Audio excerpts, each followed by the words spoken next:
Imagine you are an overseas Pakistani, सालों की मेहनत से पाकिस्तान में प्रॉपर्टी खरीदी और फिर पता चला कि आपका केस ज्यूरिसडिक्शन के नाम पर एक कोर्ट से दूसरी कोर्ट और दूसरी से तीसरी कोर्ट घूमता जा रहा है। कभी सिविल कोर्ट कहती है कि ये केस स्पेशल कोर्ट का है और कभी स्पेशल कोर्ट कहती है कि नहीं, हम ये केस नहीं सुनेंगे, और इसी कंफ्यूजन में केस चलने की बजाय सिर्फ ट्रांसफर होता रहता है। लेकिन अब लाहौर हाई कोर्ट ने एक लैंडमार्क जजमेंट देकर इस कंफ्यूजन को क्लियर कर दिया। इस जजमेंट का बेसिस एक एक्ट से जुड़ी है जिसका नाम है Punjab establishment of special courts overseas Pakistan is property act 2025, जो कि 2025 में हुकूमत पंजाब ने मुतारिफ किया। ये एक्ट इसलिए लाया गया था क्योंकि एक बहुत बड़ा मसला ये था कि ओवरसीज पाकिस्तानी पाकिस्तान में फिजिकली प्रेजेंट नहीं होते थे और उनकी प्रॉपर्टी पर illegal occupation, fraud, fake transfers और कब्जा माफिया जैसे मसाइल बहुत आम हो चुके थे। इसलिए हुकूमत ने इस एक्ट को इंट्रोड्यूस करके इस मसले का हल निकाला और कहा कि ओवरसीज पाकिस्तानी के प्रॉपर्टी डिस्प्यूट्स के लिए स्पेशल कोर्ट्स बनाई जाएं, जो कि ओवरसीज पाकिस्तानी के इमूवेबल प्रॉपर्टी डिस्प्यूट सुनेंगी, वीडियो लिंक एविडेंस की सहूलत होगी, पेंडिंग केसेस ट्रांसफर हो सकते हैं, यानी स्पेशल कोर्ट्स के पास ज्यूरिसडिक्शन, एक्सक्लूसिव ज्यूरिसडिक्शन होगी। चूंकि ओवरसीज पाकिस्तानी के मसाइल को हल करने के लिए ये एक्ट तो आ गया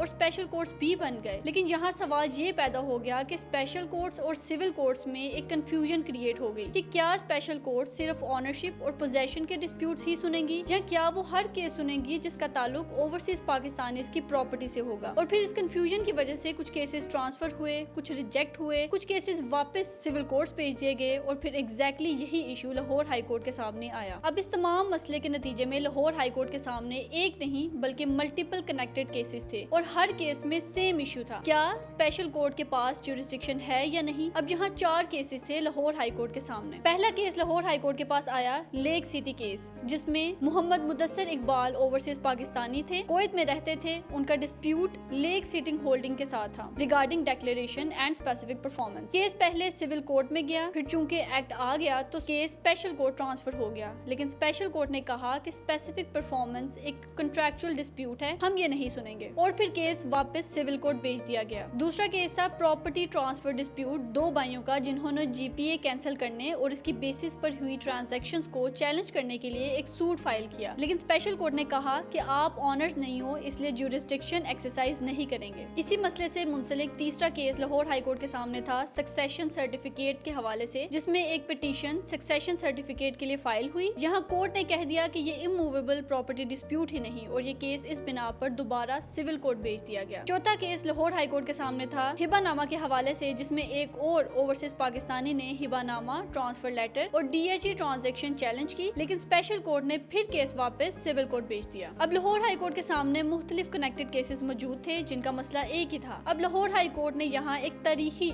इंटरप्रिटेशन दी। कोर्ट ने एक्ट की प्रियम्बल पढ़ी। प्रियम्बल में लिखा था कि स्पेशल कोर्ट एस्टेब्लिश की जा रही हैं ताकि ओवरसीज पाकिस्तानी की इमूवेबल प्रॉपर्टी के ऑनरशिप और पोजेशन राइट्स की हिफाजत की जा सके, and for matters connected therewith are incidental thereto. यहाँ कोर्ट ने सबसे अहम ऑब्जर्वेशन दी, कनेक्टेड देयरविद और इंसिडेंटल देयरटू। ये अल्फाज बहुत वसी मानी रखते हैं। कोर्ट ने इन दोनों अल्फाज को मद्देनजर रखते हुए कहा, अगर कोई मैटर प्रॉपर्टी से डायरेक्टली या इनडायरेक्टली कनेक्शन रखता हो तो वो स्पेशल कोर्ट की ज्यूरिसडिक्शन में आ सकता है। कोर्ट ने क्लियर किया कि स्पेशल कोर्ट्स सिर्फ कब्जा केसेस या पोजेशन डिस्प्यूट्स तक महदूद नहीं, बल्कि ये मजीद सुनेंगे title disputes, inheritance disputes, partition, transfer disputes, specific performance. यानी मुख्तसर अल्फाज में बात करें तो ओवरसीज पाकिस्तानीज के प्रॉपर्टी राइट्स के तहफ़्फ़ुज़ के लिए जो स्पेशल कोर्ट्स बनाई गई हैं वो इन ओवरसीज पाकिस्तानीज की प्रॉपर्टी से जुड़ा हर सिविल डिस्प्यूट सुनेंगी। कोर्ट ने वाज़ेह कर दिया कि इस एक्ट का फोकस ये नहीं कि क्लेम किस किस्म का है, बल्कि फोकस ये है कि इस केस में पार्टी ओवरसीज पाकिस्तानी है या नहीं। इसके अलावा